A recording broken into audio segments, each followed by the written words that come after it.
Oh, let's go crazy for Donny! Hello, champions. How you going? Are you pumped? Oh, come on, that was piss poor. Are you pumped? Have a go. Are you pumped? Yeah. Right, giddy up. Now, I have one mission today, and that is, who's done the disruptive leadership? The disruptive, anyone? Okay, all I know is, as the sign says, there's disruptive leadership. We're going to disrupt them by being really loud today, okay? They're going to be all hungover. We're fresh as daisies, right? Have a look at you like going, bullshit, Don, just let me sleep. First of all, let's get down to the business side of things. Who had a crack last night? Who had a real go? Yes, welcome. Good. Did you see me out?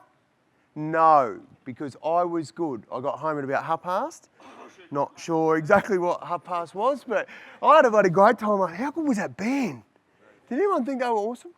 Yeah, I did. I got a bit of giddy up action going last night. Now, I'll tell you what, today is an opportunity to hopefully at the end of this walk out of here going, you know what, that could be useful. But there's no expectations. There is nothing apart from the opportunity for us to share some time together. I haven't got a magic cure for you to change the way you live and to change your life. I'm going to share with you, and that's why I put that awesome video up there. Actually, it's got no relevance to here at all. It's just that I paid a shitload of money to have that made, so I want to play every chance I can. But what we want to do is I want to share what that is about. And to be honest, the business wouldn't have me here if what that was about didn't make sense, if it didn't connect. So start up, just go, unlimit yourself. For me, that's a way of life. And to make this work, to make sure that we don't just come to a conference and we have Nikita up the top there going, unlimit yourself, do these things, and everybody goes, oh yeah, they're just words. We actually need to understand how we make it work, okay? And to be honest, there's a commitment. There's a commitment from the business to make it work. So my idea today is just to share the thinking of what I went through to make those things work, to have the understanding. I'm also going to keep it really simple because I'm a simple man. I don't like to complicate things and make big wall charts and tell people how to live. Couldn't give a stuff. You live your way. All I want to do is have you have some stuff you go, oh, might be able to use that one day, I'll take it. And take whatever you like from today. That is the really important thing. My view is you've had the opportunity to come here for the conference, but if you're only here and you look at this in conference space, then you're missing out. Personally, you're missing out. Take what you can and use it in your life. My belief is that we are a direct result of our ability to learn from our surrounds. And my surrounds, and I'm sure all of you, if you really stop and reflect on it, would go, oh yeah, actually mine were similar or mine were different, way different. And that's the beauty about what makes an organisation tick, is that everybody is a bit different. Everybody has a different story. Some people last night got right on it. Other people tucked in bed wouldn't have a clue what I'm talking about a big night last night. So it's all personal and it's yours. My surrounds were the children's hospital. I was born without the below half of my left leg. I was born without my thumb on my left hand. My fingers on both of my hands were stuck together, excuse me. And I had open heart surgery at about 5 years of age. I had some times in my life that my mum and dad didn't know if I was going to live or die. The head start that I often refer to having is not the fact that I was born without my leg, is it was my parents' attitude. My parents' attitude was a very simple one. Donnie, you want anything, get off your butt and get it. They will bring me up exactly the same way. They'll bring up my older brother and my older sister, and later my two younger sisters. And there was no difference. The words handicapped, disabled, special, they were never words that were used in my house. Dad said, no, you're just one of the kids, you'll be right. And that way of thinking, although it was harsh back then, sometimes it's like I didn't realise it was harsh, but other people helped me realise that. Helped, like my mum and dad's brothers and sisters. My mum would see me fall over, her sister would be beside her, her sister would say, pick him up. I'm going, bullshit, he's got to learn to get up by himself. I'm not going to be there for him all the time.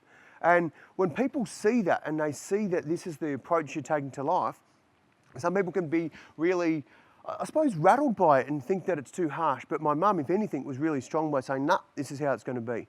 My other surrounds were, apart from hospitals where amazing opportunities to learn, were sport. Got into sport very early on in my life. Love sport. Very fortunate. That was a passion of mine. So to see the world through a sporting person's eyes got me to teach and learn a lot about my body, got me to learn a lot about how you can achieve things if you set your mind to it. And so sport was a really exciting thing. High performance sport at Paralympic level for the best part of 20 years representing our country. And so I understand when we talk about business and sport and what it's like, at that cutthroat level, there is no greater pressure that you'll find in business that you won't find in elite sport. And when you're coming down to 10/100ths of a second as a decider, you start to learn that you've got to have your act together. And if you haven't, things go pear-shaped. What I really like about the opportunity that's been presented here with this startup mentality, this way of thinking, is this is your ticket to bring your A game, to bring your ideas that have for so long been suppressed or not encouraged or been dampened because you're not the boss. Whereas this is a game changer. The real key to this is saying, righto, I'm going to bring my big. If everyone just sits there and go, yeah, I've heard it all before, nothing will happen. But if you look at it and go, righto, what can I do to make this work, to really capitalise on this? And then you'll start to see change. And change doesn't just go bang, happen in an instant. Change happens over time. And I learnt this through the other areas I've been involved with. One thing that I was very fortunate is where I was growing up. I was born in a little country town called Donald. And it gets a bit weird actually when I talk about my birth because I'm named after my dad and my dad's name is Donald and my name is Donald. I was born in Donald. I've got a sister called Donna. I've got some issues with that. Like seriously, I have all names. But anyway, what was good is we didn't stay in Donald long. We moved to Tokomal and I don't have any siblings called Tokomal, so that was good. But growing up, my parents decided to throw their hat into the ring and manage a caravan park. Had no experience at all in this space. My old man went broke in butcher shops, but thought he could manage a caravan park. What was really interesting is when you're growing up as a little kid, every single time you walk out the door, you're dealing with a customer. My old man made it clear, I don't give a shit what happens behind this door. When you walk out, you smile because we rely on those people. They are our bread and butter. And so you learnt really quickly, it didn't matter what was going on inside, you had to smile and be able to service a customer outside. And what I noticed growing up in a caravan park is so many people were sad when they left me. I thought, what's that all about? It wasn't me personally, but they were sad because they were on holidays. And when they were leaving our place, they were either finishing their holidays or heading off to another place, they were the happy ones, or they were sad because they were going home. And I thought, wow, there must be something in being a tourist. So right from this early age of growing up and being influenced by other people, I was influenced about travel. And fortunately, I'm on my 4th passport now. I travel a lot. I love travel. One of those passports, I'll be really honest, it was wrecked doing a little experiment that we had a crack at walking up a waterfall not too long ago. So that was just an absolute waste of a passport. But the others have all been filled up or expired, which is bloody a great way to live. So my life and the way I am today is a direct reflection of my ability to learn from these things. My ability to go, life's bloody awesome. I stand here today, I shit you not, and I am the happiest bloke I know. Drug-free, I just love life. Every day I wake up, I go, giddy up, got another go at this. And I really love living. So for me, this has come from somewhere. And maybe it's come from looking at the people in the hospital that weren't as fortunate as me. And whatever it is, wherever it's come from, it's not until you actually stop and check in with yourself that you realise, oh, okay, this is my life. How am I going to live my life? I put this up here because this really started to shape my thinking. I should have told you there'd be nudity today. I probably would have filled the room. No, I wouldn't. This is me as a baby. I got this photo at the Children's Hospital. I was going through my file because I was writing my book, and as you said in the intro, the book's finished now. But I wanted more than just, oh yeah, born without my thumb, fingers stuck together, open heart surgery. I wanted actually some notes and to understand why. And when I got to this photo, flicking through my file, that blue dot wasn't on there, by the way. I put that on there. Some people reckon I exaggerated. But I got to this photo and I saw those fingers. I go, that's my mum. In a heartbeat, I know those fingers. I've seen them all my life.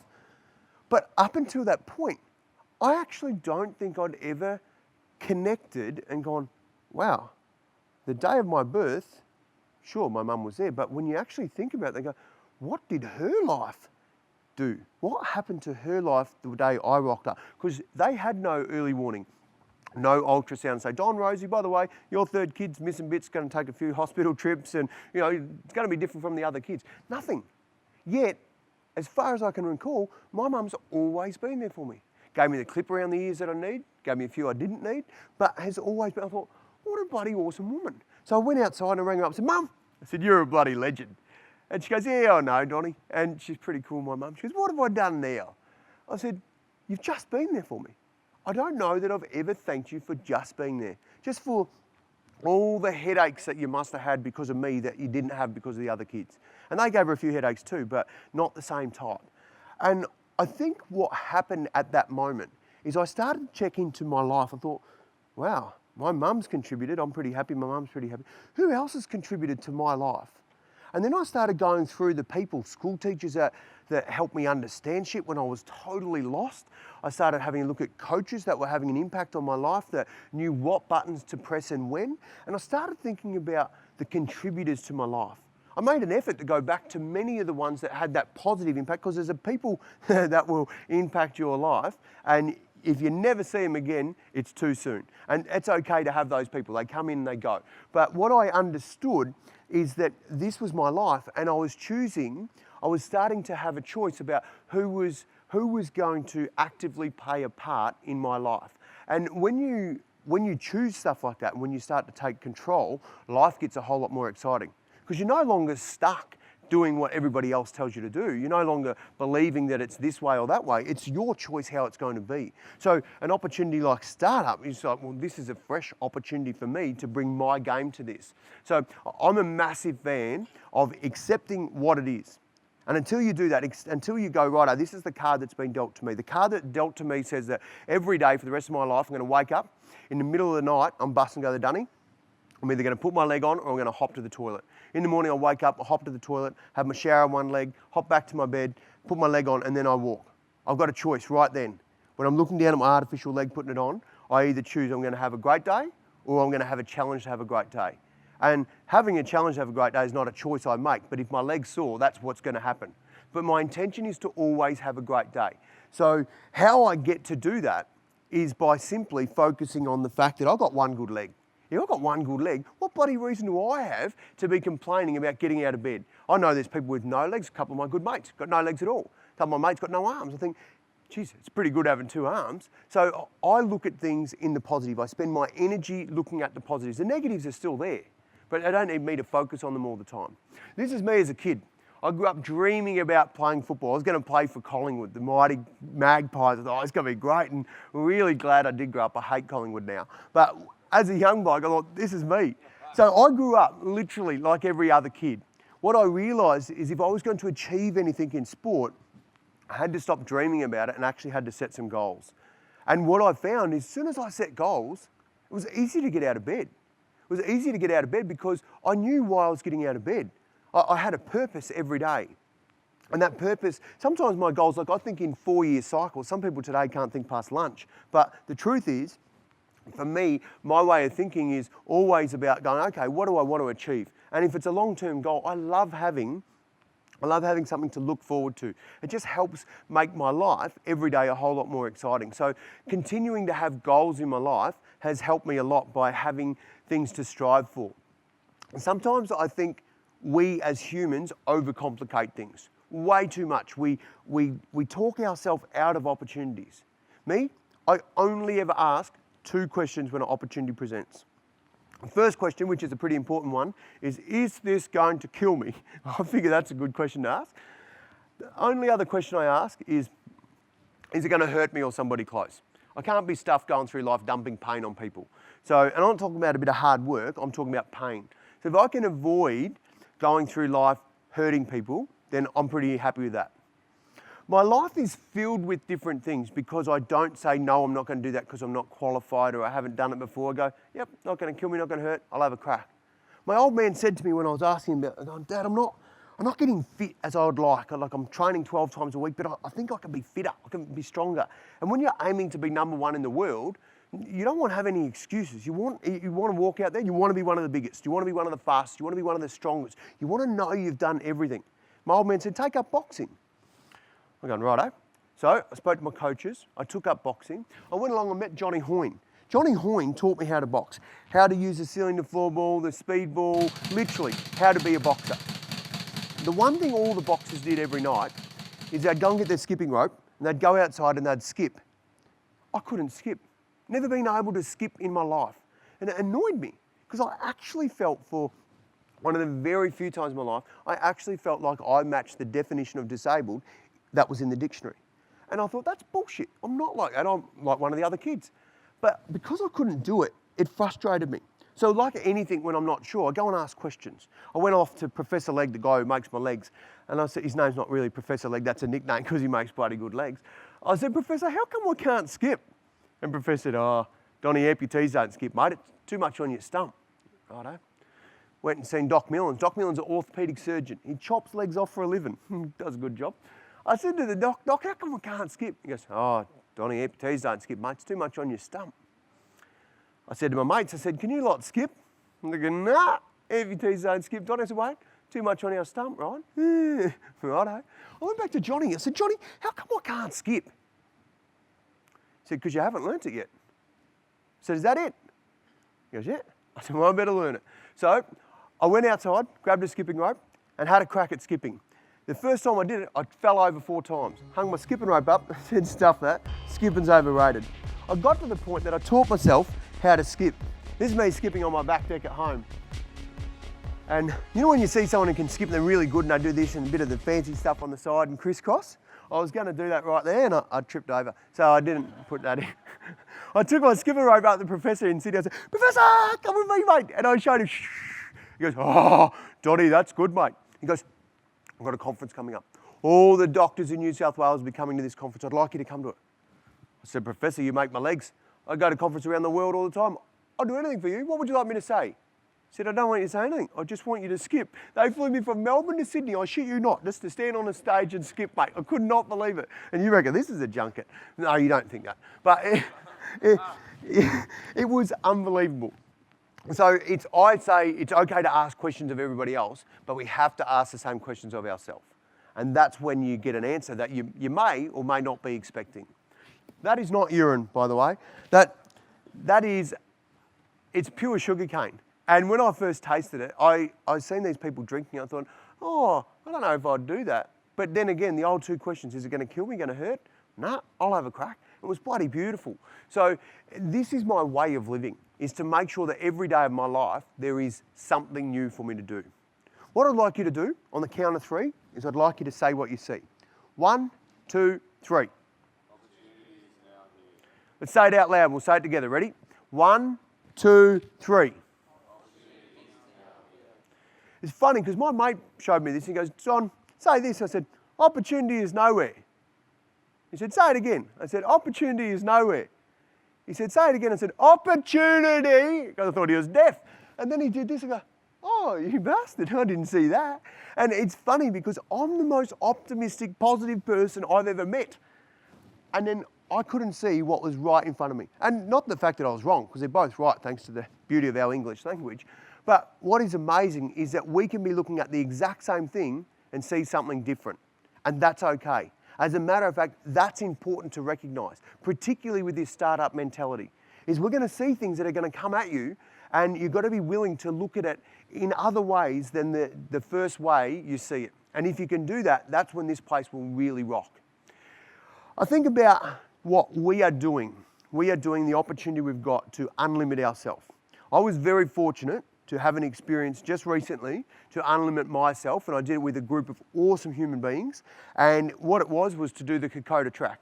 And I'm going to share this video with you, and I'll really like you to just pay attention, and particularly with these names that you see pop up. If you see these people, and one of these good men in your group today, I'd like you to make sure you take some time to say g'day to them and find out about their experience, because it really was amazing. That was one of probably the most life-changing experiences I've ever had, apart from having kids.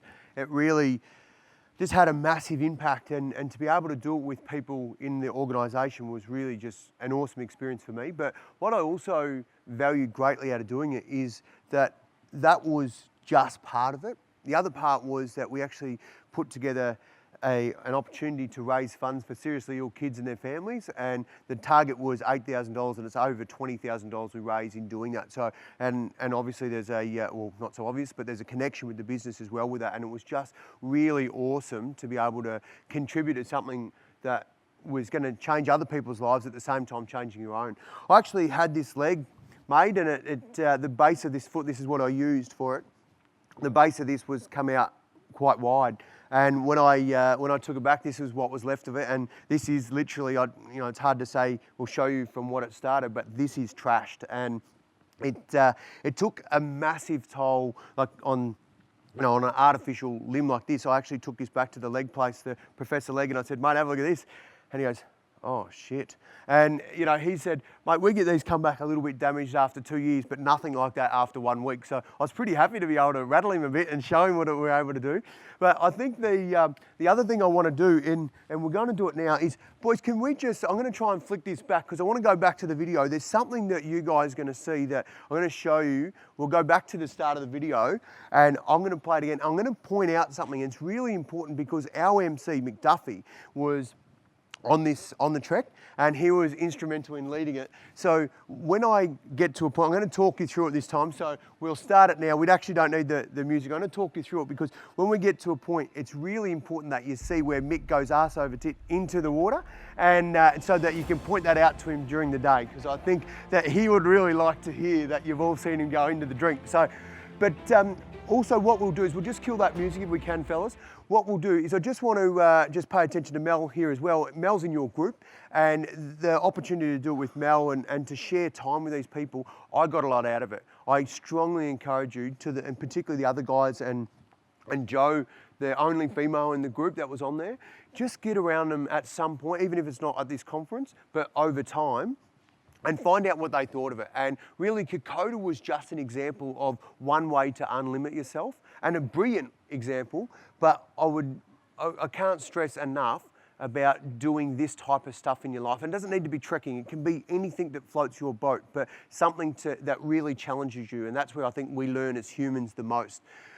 Well, I probably found the hardest to talk about was just the impact that it had on me, learning about the Australian history and how important the Kokoda battle was for Australia. And one of the things that really hit home is like how steep it was. I don't know if it really shows in the photos, but this was really, really challenging physically. People say, is it harder going up or coming down? Honestly, it's harder coming down for me. I stacked it more times than you could imagine coming down. Like times like that, I'd more than likely be on my butt after that photo was taken. Like it is that much. I've got a very resilient butt after this trek. But you'll see this bit here, this is actually a choice. We walked into some of these camps and go, wow, why is it so bare? And here it is. This is where we see duff, just here. So make sure you just point that out to him today too. Just go, how's the water taste at Kokoda, Duff? But one of the things that was really interesting is the quality of life or the lifestyle that they live. So they literally got rid of all the grass in their village because it was easier for maintenance. And the first day I went over there with the team, and my role was in theory to be one of the leaders of the team. This taught me more about me and leadership. On day one, I got heat stroke.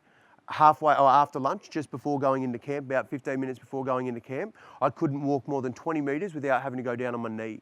And as a leader, I'm thinking to myself, shit, I've come here and I'm going to fail these people. So I had to learn about and draw on the fact that leaders also need to find resilience, need to appreciate that they don't get it right all the time. The next day I got into camp, I took my salt tablets and got my electrolytes back up, and I was good as gold and didn't have the same issues again with the heat stroke. But it was a massive lesson because all the preparation, all the training going up Mount Dandenong in Melbourne, getting ready for this, I thought I was ready. Yet I didn't tap into the things I needed to the most, which was to replace my salt. So understanding little bits like that has helped me work together and better because of this. One of the things, that bridge where Duff went in, that was another really important thing for the lesson of Kokoda. There was half a bridge built when we got there. The porters, these guys in the blue shirts, wasn't big fuss. No outsourcing meetings and stuff to work out how to build a bridge. They got in, they chopped down trees, they flowed them down the river, they did what they had to do and built the rest of that bridge. And it literally happened in minutes. And the thing that was the best about it is everybody from the chief porter, Noel, over here in the corner in the dark shirt, to Bugsy, our chef, pulled their weight. It didn't matter their role, they just got in and got it done. And this mentality, this startup mentality, this unlimit yourself, this bring your A game to work, that's what that's about. It's not about finger pointing, it's about going, okay, that needs to be done. It's not my job description, but we'll get it done because that's the end goal. Hearing Paul yesterday talk about the end goal was awesome. Their end goal, one business, part of the business is probably going to struggle for a little while. But if they're focused on what the end goal is, then the whole business can benefit from it. So I think buying into the team goal is a really, really important thing. What I want to do is I want to challenge you. I've unlimited myself, and so too did the other 8 guys that went on Kokoda. I want to challenge you to unlimit yourself. I'm going to challenge you and give you an opportunity to back that up in your app, and I hope you've been using your app and seeing the photos, apart from the ones that got started posting after 2 o'clock last night. But have a look at, go into your app, go into the breakout section, and then click on mine, on the Don Elgin, on the Just Go, and go down to the bottom there. It says the survey at the bottom. Just put your name in there if you're willing to commit to Just Go. And tonight at the dinner, we're going to announce a winner from this group. Hopefully there's someone in this group. Hopefully there's a few people in this group. Hopefully all of you in this group will commit to Just Go. And we're going to draw out a winner tonight for a literally life-changing experience. So I would hope that, keep that in mind. If you're willing to commit to Just Go, the mentality of Just Go, then it starts now. Okay, so use your app, go into that, put your name in there. That's all you have to do, and push submit. And then we'll take care of the rest and draw the winner out tonight. Now, we're going to wrap it up. We've only got about 5 to 10 minutes left. So we're going to wrap it up. And what I want to do is I want to open it up for questions, because this may be the only time, and I'm going to hang around for a day, but maybe the only time you get to ask a question and get it straight from the horse's mouth. So now's the time. Who's got a question for me? I've never been anywhere and not had a question. I'll bag you lot if I don't have a question. Yes, mate. Yeah, good question. I have raced against Oscar Pistorius. Oscar Pistorius, for those of you that don't know, I was setting my alarm there so that I didn't keep the other guys waiting, but we've got a bit more time than I thought, so I'm pretty happy about that. I met Oscar when he was 15, and I got along with Oscar really well. As a multi-event athlete, you tend to go to one event, you're there for a while, you go to the next event and you do 5 in a day. And most of the sprinters will get there, they walk around like they've got a carrot shoved up their butt. Anyway, and they think they're a bit too cool for school. Well, Oscar was a brand new little kid who literally had no mates outside of South Africa when we first met, and we connected pretty well. I stayed in touch with Oscar and we were actually good mates. So it was an interesting time. Oscar changed the face of sport for athletes with disabilities when he qualified to go to the Olympic Games. I actually blogged on my website and wrote a little piece for The Age as well, saying that I disagree with athletes with disabilities competing at the Olympic Games if they have to wear artificial legs or if they have to wear any artificial aids at all. Quite simply because the rules say you're not allowed to wear artificial aids. That rule's been omitted at the Paralympic Games, meaning that we can all wear aids. And there's still regulations around what aids we can use, but it's there. So for me, I had an issue with that. Oscar was really cool. We discussed the issue, and you know, we agree to disagree on that. But if anyone's going to have the opportunity to go at the Olympics, you want to be one of your mates. About a few months later, so I caught up again with Oscar in London. I was over there as a team manager for Australia in 2012, and then we spent a lot of time together in the Paralympic Games. And then only a few months later, Oscar had that situation where unfortunately he shot his girlfriend. And the first thing that happened when that happened is I was at a function for Coca-Cola. I walked out, I remember it very clearly. My phone had lit up text messages and Twitter and stuff saying about Oscar this, and is it true about Oscar? I'm thinking, what's this? I flicked on, oh shit, this is not a good thing. I sent him a text message straight away, and I actually didn't register that he's not going to have his phone, or the police but didn't even go through my head. I just thought, oh shit, and it was quite interesting because he got bail, and I literally listened to the bail hearing over the radio, and it took about hours, and then of course I watched literally every moment of his trial up until about 2 hours of it that I missed. And I'm one of the very few people that genuinely believe Oscar, his story. He's a bit of a scaredy cat when it comes to noises and that type of stuff. And I know personally, without my leg on, I'm not the person that's as confident and or seemingly confident when I stand out in front of people. If I didn't have my leg on, I'm just not at my strength. So I could only imagine him without his legs and hearing noises, and probably a situation that he has that we will never have, thank God, in our country, is that a weapon of option is a gun. That's not really available to us. You know, obviously after after Port Arthur and the gun changes that we had in Australia, but that was unfortunately the situation that happened. Whether people believe him or not, that's entirely up to everyone. It's not my place to convince or attempt to convince people, but having watched the whole lot and knowing him the way I do, yeah, I was saddened, and probably more saddened, obviously, for the family that lost a daughter, but saddened for the situation, because there is absolutely no winners in that. And if there was a winner, it would be maybe some gun reform. But when you've got people living a different way than we live in here, it's hard to even make opinion on that. So, yeah, I do know Oscar. I raced him. He's got a very nice butt. I've seen it many times when I raced him. He's very, very fast man. 100 metres, I think he was getting to about 10.95. So that's some stupidly fast times for a guy with no legs. 400 metres is the second fastest South African athlete, able or disabled, in South Africa. So, you know, over 400 metres, that was just unbelievable to watch. When you are in a stadium and Oscar runs, or anyone, and there's another guy, we'll see him, he'll be bigger than Ben-Hur in Rio. Oliveira is his name, or something like that. He will run. He's got no legs. He was the guy who beat Oscar in London. His legs were probably a bit longer than they should have been, but he will be an absolute showstopper, you know, come Rio in a few months' time as well. So yeah, it's just impressive to see humans, you know, do awesome things, and to be able to run 100 metres in 10 point something seconds with no legs.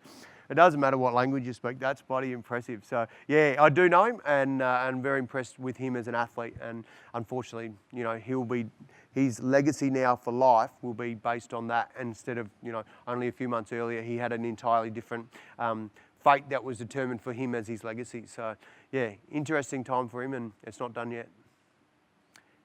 I won't answer the next question that long. That was a bloody long answer, wasn't it? Yeah, I think the answer should have been yes, I have raced him, yeah. But has anyone else got any questions? This is a great opportunity.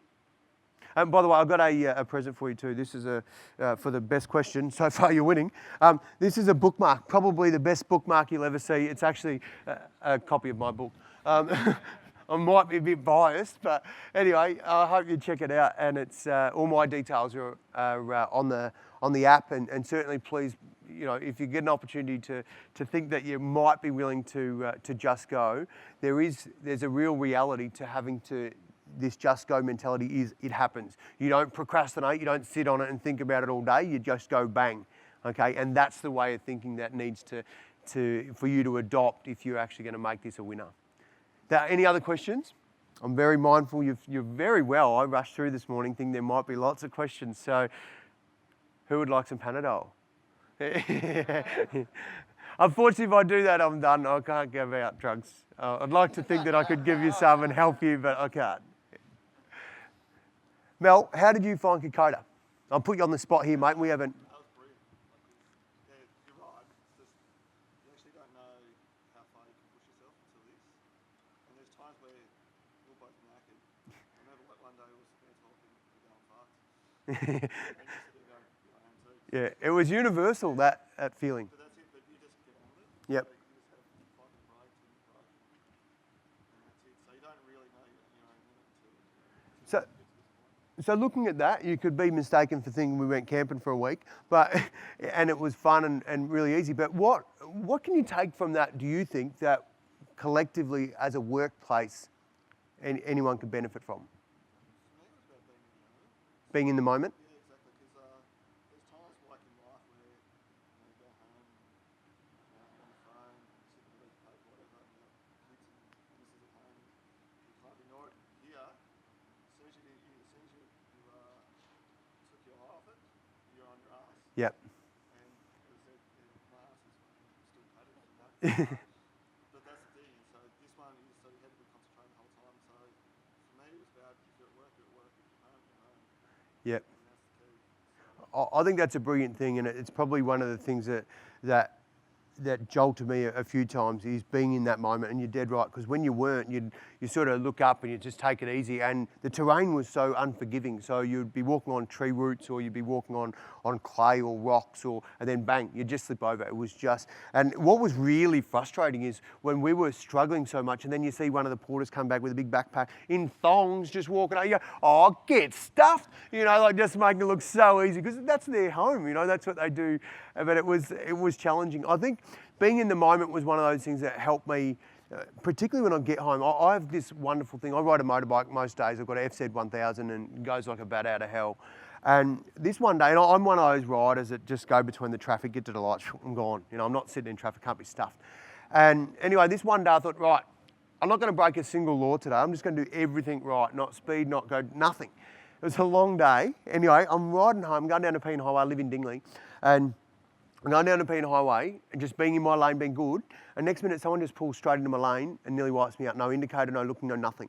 I thought, you rotten peanut, what are you doing? You know, you could have killed me. Now, I've got 4 kids. When I get home, my kids come running out of the house. Dad! They're lunatics, a bit like their mum. And I love it because they help me push my bike back into the carport. Now, I don't need any help for this, but it is part of the best part of my day. And this one day when this guy nearly wiped me out, unfortunately I didn't stack my bike, I skidded and anyway, I gunned it and got home. But when I got home, I was so angry that this happened. And one, I was angry because I let my guard down. Because when you're on your bike, you're pretty conscious, particularly when you're going through traffic. But when you're sitting there thinking you're doing all the right things and then something happens, you go, ugh. I skidded my bike into the carport, walked in the front door. My little Millie, my daughter, came running up to give me a great big hug. And she was at that dangerous height, so I had to turn sideways.